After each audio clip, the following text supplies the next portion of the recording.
Hello students, hello जी, hello everybody, welcome to the session जहाँ पे आज हम लोग स्टार्ट करने वाले हैं multiple choice questions from the chapter of income from other sources. ये सी इंस्टीट्यूट के दिए हुए क्वेश्चंस हैं जो कि काफ़ी इंटरेस्टिंग क्वेश्चंस हैं। और अगर आपको ध्यान हो तो मैंने कुछ दिन पहले आपको कहा था कि ये जो MCQs हैं इनको let us call it as mind chopping questions. ये वाकई में बहुत अच्छे क्वेश्चंस हैं। हाँ, ये बात बिल्कुल ठीक है कि अगर मैं 200 क्वेश्चंस करवा रहा हूँ तो 200 के 200 बड़े हाई क्वालिटी क्वेश्चंस हैं, ऐसे नहीं हैं। लेकिन हाँ, उन 200 में से लगभग आप ये कह सकते हैं कि 140-150 क्वेश्चन जो है वो बहुत ही अच्छे स्टैंडर्ड के हैं। और आज जो हम लोग टॉपिक कर रहे हैं वो है इनकम फ्रॉम अदर सोर्सेज। इसके अंदर भी कुछ बहुत अच्छे लेवल के क्वेश्चन दिए हुए हैं। आइए ज़रा करना स्टार्ट करते हैं। और ये सारा का सारा जो है आपका टॉपिक, पूरा चैप्टर आपका इसके अंदर रिवाइज हो जाता है। गिफ्ट की प्रोविज़न, डिविडेंड की प्रोविज़न, बाकी के जो टॉपिक्स हैं वो सारे के सारे इसके अंदर कवर हो जाते हैं। तो हम लोग income from other sources start करेंगे। इनकम फ्रॉम अदर सोर्सेज में जो टॉपिक है हमारा वो आता है, टॉपिक कहाँ से कहाँ तक का। एक बार टॉपिक देख लेते हैं साहब। जो टॉपिक आता है, जो क्वेश्चंस आते हैं वो क्वेश्चंस आते हैं फ्रॉम 114 टू आगे। यहाँ पे 75 लिखा हुआ है, गलत लिखा हुआ है। चलिए स्टार्ट करते हैं हम लोग। यहाँ पे जो पहला क्वेश्चन हमारे पास आता है वो है कि मिस्टर कश्यप नाम का एक व्यक्ति है जिसने एक बिल्डिंग एक्वायर करी है अपने दोस्त से। एक्वायर का मतलब परचेज हो सकता है यहाँ पे, कि परचेज करिए उसने एक बिल्डिंग अपने दोस्त से 10 अक्टूबर 2022 को। दैट मीन्स इसी फाइनेंशियल ईयर की बात हो रही है, the financial year 2022, financial year 23।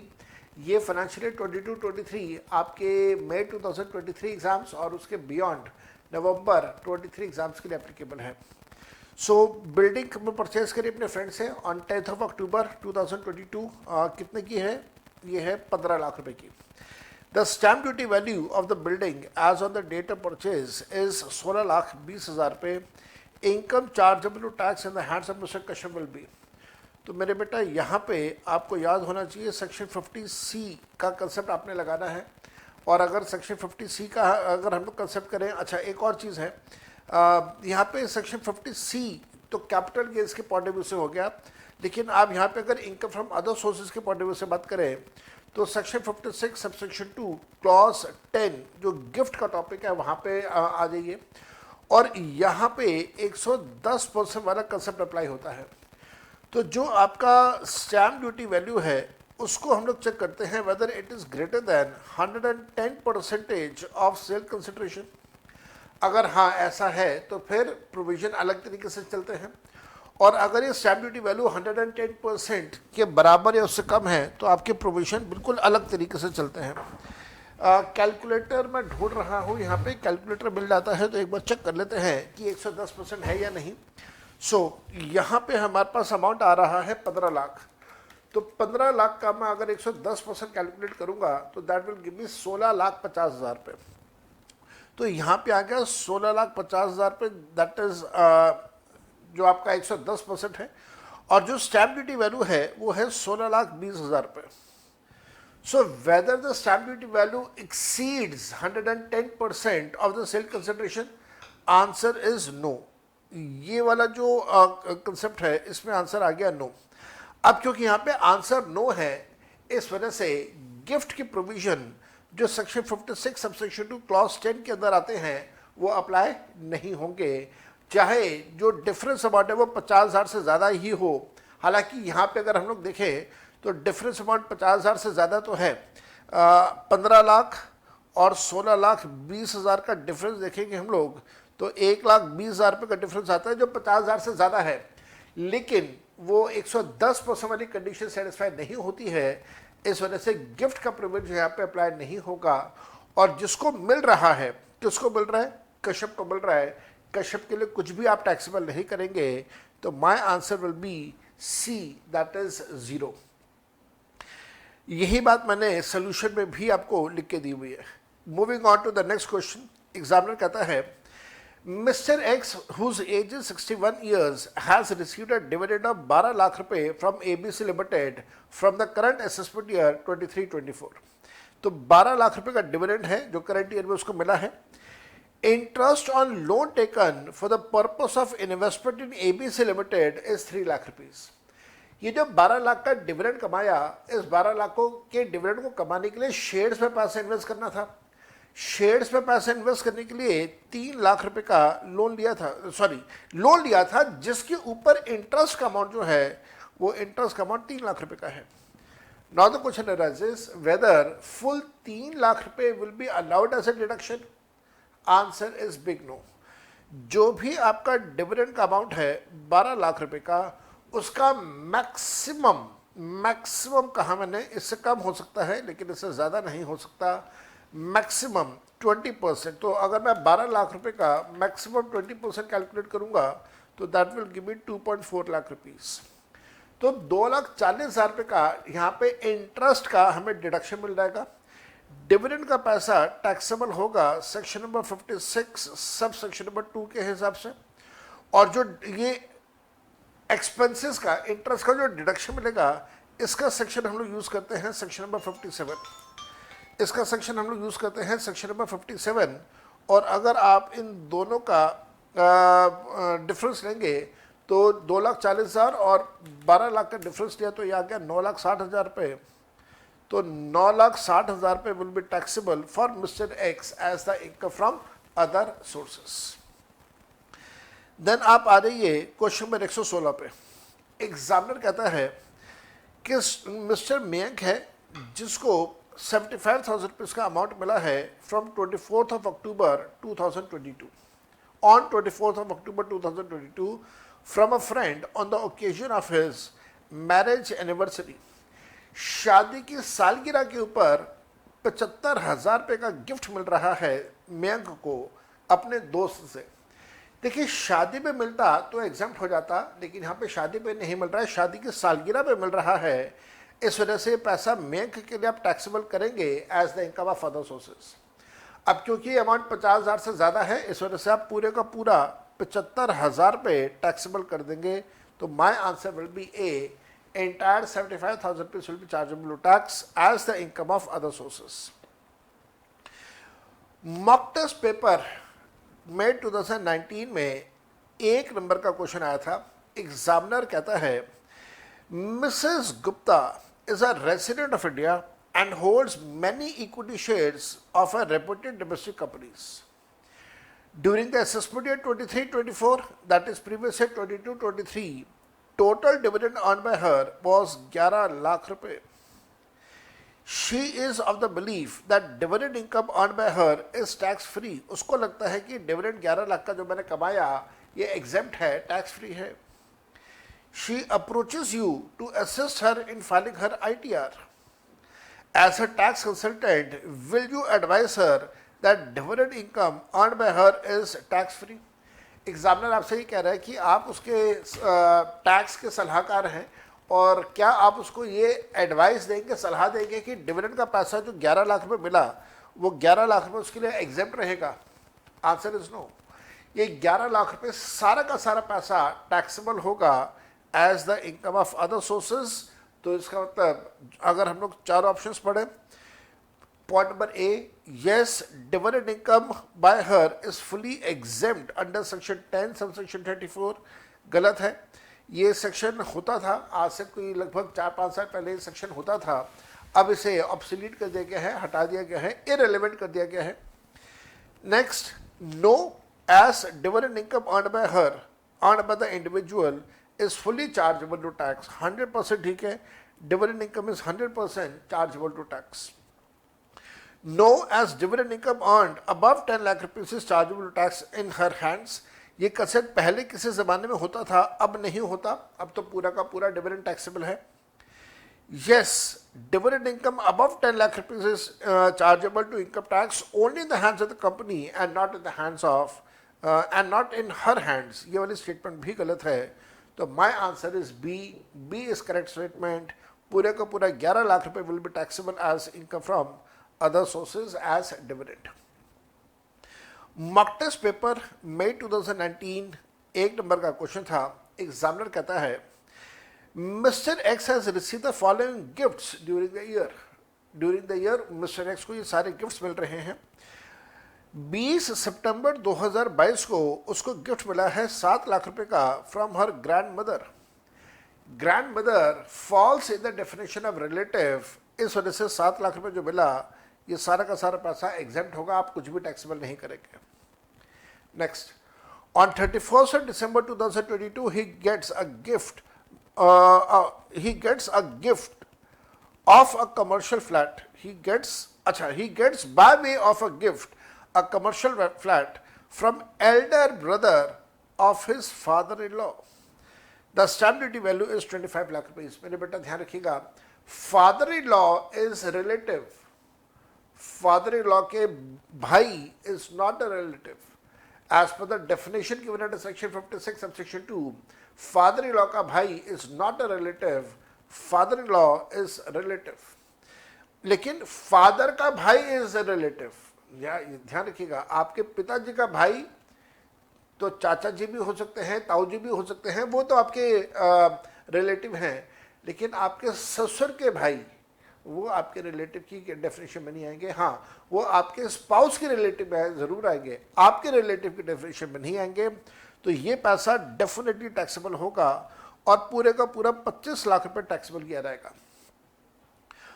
On 20 January 2023 he gets a wrist watch by way of gift from a friend. The market value is 1 lakh रुपए। मेरे बेटा ध्यान रखिएगा, wrist watch is not a capital asset, ये मूवेबल एसेट की category में नहीं आता है। चाहे इसकी कीमत 50,000 से ज़्यादा है, ये टैक्सेबल नहीं होगा, ये एग्जेम्प्ट रहेगा। On 10 February 2023 he gets by way of gift a plot of land in Pune from a partnership firm. The partnership firm has only 2 partners, एक father of Mr X and Mrs X. The stamp duty value of the plot of land is 19 lakh रुपए। मेरे बेटा क्योंकि stamp duty value 19 lakh रुपए है, जो कि 50,000 रुपये से ज़्यादा है, और कोई भी गिफ्ट अगर आपको पार्टनरशिप फर्म से मिल रहा है तो वो आपके लिए टैक्सेबल होगा। तो ये पैसा टैक्सेबल होगा। तो टोटल टैक्सेबल कितना हो गया? 25 प्लस 19, 25 प्लस 19 विल बी 44। तो 44 लाख रुपीज़ टैक्सेबल है। नीचे आंसर दिया हुआ है और B is the correct answer, 44 lakh rupees is taxable. Mock test paper number 2 of November 2021, 2 number का क्वेश्चन था। एग्जामिनर कहता है, miss Shalini has received interest on enhanced compensation of 5 lakh rupees. Enhanced compensation है सेक्शन 45 सब सेक्शन 5, जो compulsory acquisition के ऊपर capital gains का section है। और अगर आपका कंपनसेशन मिलने में देरी हो जाए या आपने एक्स्ट्रा कंपनसेशन डिमांड करा हो और उसकी देरी होने पे अगर आपको कोई इंटरेस्ट मिल रहा हो, तो वो इंटरेस्ट का पैसा सेक्शन 56 के हिसाब से, सेक्शन 56 सब सेक्शन 2 के हिसाब से आपकी इनकम है as income of other sources. लेकिन इस बात का ध्यान रखिएगा कि सेक्शन 56 में ये कहा गया है कि ये पैसा आपके लिए टैक्सेबल होगा ऑन द रिसीव्ड बेसिस। जिस साल आपको इंटरेस्ट मिलेगा, जितना इंटरेस्ट मिलेगा, वो इंटरेस्ट का पैसा उस साल की इनकम मान लिया जाएगा, सेक्शन 56 सब सेक्शन 2। साथ साथ में ध्यान रखिएगा कि आपने इंटरेस्ट कमाने के लिए कुछ खर्चे करे होंगे, कुछ कोर्ट कचहरी का खर्चा करा होगा, कुछ वकालत का खर्चा करा होगा, वकील को आपने कुछ पैसा पे किया होगा, कुछ आपकी मेंटल एग्नी रही होगी, कुछ और इस तरह की आपको परेशानी आई होंगी। इन सारी परेशानियों के लिए आपको एक डिडक्शन मिलता है, दैट इज 50%। किसका? 50% द अमाउंट ऑफ इंटरेस्ट। ये जो डिडक्शन है 50% का, इसका सेक्शन है सेक्शन नंबर 57। तो सेक्शन 57 के मुताबिक आपको इंटरेस्ट का डिडक्शन मिल जाएगा। लेकिन हाँ, ध्यान रखिएगा, इस 50% के डिडक्शन के बाद अगर आप चाहें कि मेरे को कोई और डिडक्शन मिल जाए, किसी प्रकार का कोई डिडक्शन आपको और अलाउ नहीं किया जाएगा। इन सारी बातों को ध्यान में रखिएगा। और अब इस क्वेश्चन को आपने सॉल्व करना है।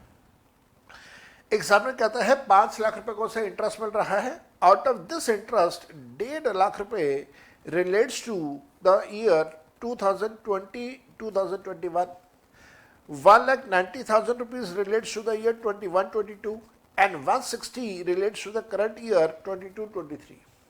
कोई फर्क नहीं पड़ता, आपको 3 अलग अलग सालों का पैसा इस साल मिल रहा है, सारा पैसा इस साल टैक्सेबल हो जाएगा as the income of other sources. She paid 1 lakh रुपए to her advocate for the efforts in the matter. Advocate को 1 लाख रुपए दिया, नथिंग मैटर्स, आपने इसको लेस नहीं करना, डिडक्शन लेस करना अलाउ नहीं किया जाएगा। What amount would be taxable for the current assessment year and under which head it will be taxable? Obviously it will be taxable under the head of income from other sources. जितना interest मिला उसका 50% less कर दीजिए। Interest मिल रहा है 5 लाख, 5 लाख का 50% 2.5 लाख रुपए लेस कर दीजिए, बाकी का बचा हुआ 2.5 लाख रुपए टैक्सेबल हो जाएगा as the income from other sources. तो आंसर होगा ए, 2,50,000 रुपए will be taxable as income from other sources. Question number 120 RTP का क्वेश्चन है। नवंबर 2019 में एग्जाम में पूछा गया था, आरटीपी में पूछा गया था। एग्जामिनर कहता है APM limited is a pioneer company in textile industry. Pioneer का मतलब होता है कोई ऐसी कंपनी जिसने कोई बहुत यूनिक काम करा हो, कोई ऐसा काम करा हो जो पहली बार हुआ हो और जिसने किसी काम की शुरुआत करी हो, उसे हम लोग बोलते हैं पायनियर। तो APM limited is a pioneer company in textile industry at the end of the assessment year 23-24 that is previous year 22-23 it decided to distribute deposit certificate without interest worth 30 lakh rupees to the shareholders, preference as well as equity.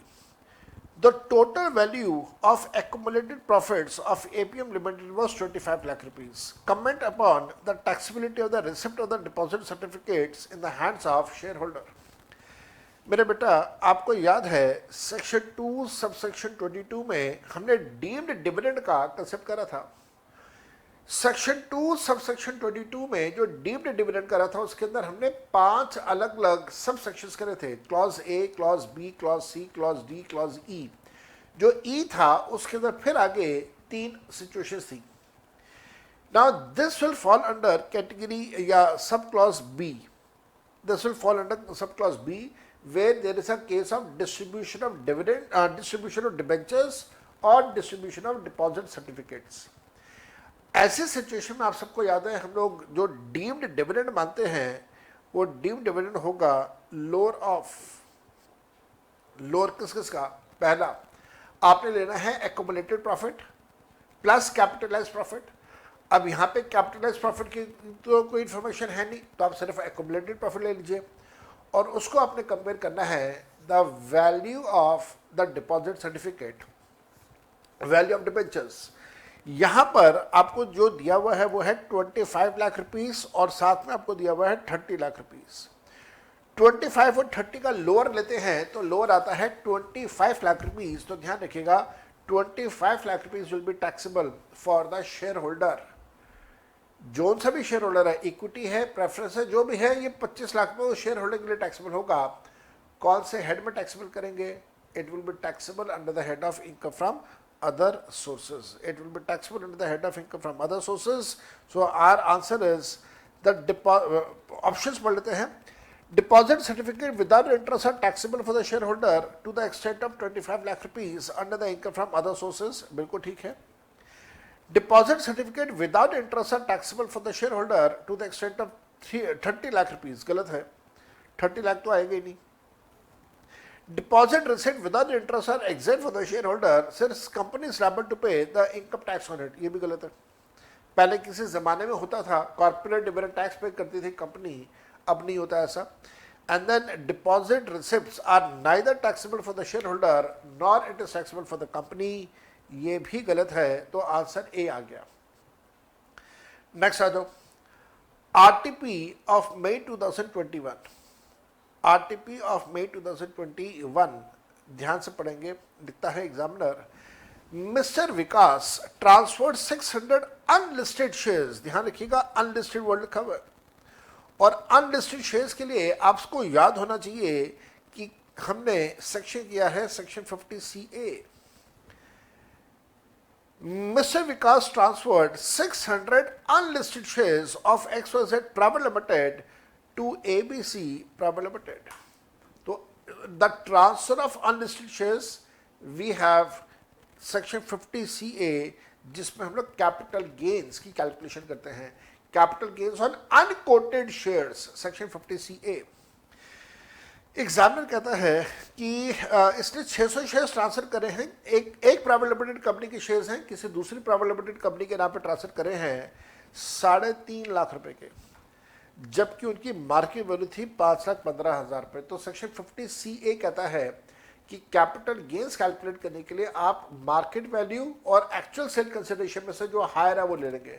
हमारे इस case में higher बनता है 5,15,000, तो हमने 5,15,000 रुपये को sale consideration मान लिया। आगे, the index cost of acquisition of shares of Vikas was computed at 425। तो क्योंकि यहाँ पे इंडेक्स कॉस्ट ऑफ एक्विजिशन लिखा हुआ है, तो अब जो कैपिटल गेन्स होगा वो capital gains long term nature का होगा, शॉर्ट टर्म नेचर का नहीं होगा। So index cost of acquisition आपने लिस्ट किया, आपके पास लॉन्ग टर्म कैपिटल गेन्स आ गया 90,000 रुपये का। एग्जामिनर कहता है determine the income which is chargeable to tax in the hands of Vikas and in the hands of ABC private limited in respect of the above transactions. Point A, 90,000 pieces chargeable to tax in the hands of Mr. Vikas as LTCG income and nothing is taxable in the hands of ABC Limited। अच्छा एक और चीज भी है। अब ABC limited के point of view से अगर हम लोग बात करें तो सेक्शन 56 सबसेक्शन 2 में इसका कंसेप्ट आ जाता है। और सेक्शन 56 सबसेक्शन 2 क्या कहता है? सेक्शन 56 सबसेक्शन 2 ये कहता है कि साहब अगर कोई प्राइवेट लिमिटेड कंपनी मतलब कोई भी एक पर्सन किसी दूसरे पर्सन को अगर कोई एसेट दे रहा है, कोई शेयर्स दे रहा है हमारे इस केस में, तो उस केस में हम लोग उसकी मार्केट वैल्यू के साथ उसका डिफरेंस चेक कर लेंगे। तो जो डिफरेंस अमाउंट आएगा, कॉस्ट चेक कर लेंगे, जो डिफरेंस अमाउंट आएगा अगर वो डिफरेंस 50,000 से ज़्यादा है तो हम टैक्सेबल करेंगे as income from other sources. यहाँ पे अगर हम लोग कंपनी जो रिसीव कर रही है ABC प्राइवेट लिमिटेड उसके पॉइंट ऑफ व्यू से बात करें तो मार्केट वैल्यू है 515, रिसीव करा है उसने 350 का, तो जो डिफरेंस अमाउंट है 165 का, वो 165 रुपीज़ या 1,000 रुपीज़ विल बी टैक्सेबल। किसके लिए? The company which is receiving these shares, तो it will be taxable for the company as income from other sources. तो ट्रांसफर करने वाले के लिए कैपिटल गेन्स, रिसीव करने वाले के लिए इनकम फ्रॉम अदर सोर्सेज में आ जाएगा। तो अब हमारे पास जो आंसर आता है वो क्या है यहाँ पे? अब हमारे पास जो आंसर आता है वो क्या है? हाँ, point number A, 90,000 is chargeable tax in the hands of Vikas as LTCG income and nothing is taxable in the hands of ABC limited. गलत है ये आंसर, बिल्कुल ऐसा कुछ नहीं होगा। Then 75,000 pieces chargeable tax in the hands of Vikas as LTCG income and nothing is taxable in the hands of ABC Limited। ये point भी गलत है, ऐसा भी नहीं होगा क्योंकि 75,000 का तो कोई फिगर ही नहीं आता। देन वो कहता है examiner that 90,000 is chargeable to tax in the hands of Vikas as LTCG income and 1,65,000 pieces taxable as income from other sources in the hands of ABC Limited। 100% ठीक है। ये वाली जो स्टेटमेंट दी हुई है ये स्टेटमेंट 100% ठीक है। ऑब्वियसली फिर डी स्टेटमेंट भी हमारी गलत हो जाती है। Then we have RTP of November 2021। November 2021 का आरटीपी है। एग्जामिनर ने हमें कहा कि मिस्टर विकास नाम का एक व्यक्ति है जिसको गोल्ड रिंग मिली है 60,000 रुपये की on the occasion of daughter's wedding from his best friend mister Vishnu. तो बेटी की शादी पे गिफ्ट मिल रहा है। याद रखिएगा, बेटी की शादी पे पिता को जो गिफ्ट मिलेगा वो टैक्सेबल होगा, लेकिन बेटी की शादी पे बेटी को जो गिफ्ट मिलेगा वो एग्जेम्प्ट रहेगा। Gifts on the occasion of marriage are exempt from tax. So mister Vikas receive gold ring of 60,000 रुपये, ये टैक्सेबल होगा क्योंकि वैल्यू भी 50,000 से ज़्यादा है, तो ये 60,000 रुपये टैक्सेबल होगा। और फिर वो कहता है mister Vishnu also gifted a gold chain to Kavya daughter of mister Vikas for worth 80,000 rupees on the set occasion. Would such gift be taxable in the hands of Vikas and Kavya? तो यहाँ पे काव्या जो बेटी है, बेटी को भी 80,000 रुपये का गिफ्ट मिल रहा है विष्णु से। विष्णु कौन है? विष्णु है फादर का दोस्त। फादर का दोस्त नॉन रिलेटिव में आ गया। जो गिफ्ट मिल रहा है वो 80,000 रुपये है, मतलब 50,000 से ज़्यादा है, but still this will be exempt in the hands of Kavya since it is being received on the occasion of marriage. So Vikas को जो मिलेगा वो टैक्सेबल है, काव्य को जो मिलेगा वो एग्जेप्ट है। जरा पढ़ लेते हैं ऑप्शंस क्या क्या हैं। Option number A, yes, gift of gold ring and gold chain is taxable in the hands of Vikas and Kavya respectively, 100% गलत, बकवास। Second, such gifts are not taxable in the hands of Vikas nor in the hands of Kavya, ये भी गलत हो गया साहब, ऐसा नहीं है। सी पॉइंट पे आ जाओ। Value of gold ring is taxable in the hands of Vikas but value of gold chain is not taxable in the hands of Kavya. ये वाली बात तो भाई काफ़ी हद तक मेरे को ठीक लग रही है, तो आंसर सी इसका ठीक है। नेक्स्ट आ जाओ जी। एग्जामिनर कहता है value of gold chain is taxable in the hands of Kavya but value of gold ring is not taxable in the hands of Vikas, 100% बकवास। तो यहाँ पे डी आंसर भी गलत हो गया। So correct answer is C.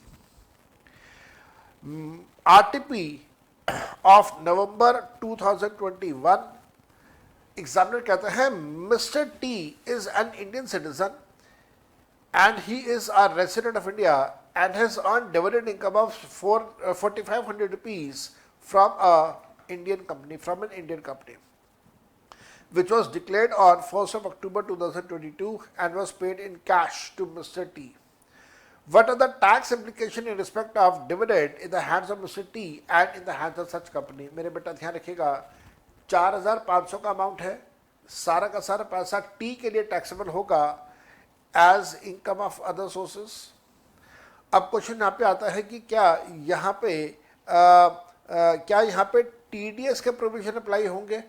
My answer is no, TDS के provision apply नहीं होंगे क्योंकि डिविडेंड का अमाउंट 5,000 रुपये से कम का है। क्योंकि डिविडेंड का अमाउंट 5,000 से कम का है, no TDS provisions are to be applied. Example हो गया। अब जरा ऑप्शंस को देखते हैं। ऑप्शन नंबर ए कहता है such dividend is taxable in the hands of mister T and Indian company is required to do TDS at the rate of 7.5%। गलत है, 7.5% का तो रेट ही नहीं है। कोरोना के टाइम पे हुआ था, सिर्फ 1 साल के लिए, उसके बाद तो कभी भी नहीं था। Then such dividend is taxable in the hands of T and Indian company is required to do TDS at the rate of 10%। ये भी गलत है, टीडीएस नहीं करना है। Such dividend is taxable in the hands of T. However, Indian company is not required to do TDS since it does not exceed 5,000 rupees. 100% ठीक है। C answer is correct answer. यहाँ पे आंसर C आपने mark कर देना है जो कि करेक्ट आंसर है। D पे आ जाए। एग्जामिनर कहता है such dividend is exempt in the hands of Mr. T. Hence, Indian company is not required to do TDS. ये वाला पॉइंट भी गलत है क्योंकि ये exempt नहीं है, टैक्सेबल है। तो ये भी आपका डी पॉइंट भी आपका गलत हो गया। तो मेरे बेटा यहाँ जाके आपके ख़त्म हो जाते हैं questions income from other sources के। और नेक्स्ट सेशन जब मैं आपके साथ करूँगा तो मैं वहाँ पे आपके साथ इनकम फ्रॉम क्लबिंग या क्लबिंग इनकम के एमसीक्यूज जो है वो डिस्कस करूँगा, followed by other chapters like losses, deductions and most awaited TDS, सब कुछ करवाऊँगा। तब तक के लिए bye bye and enjoy yourself.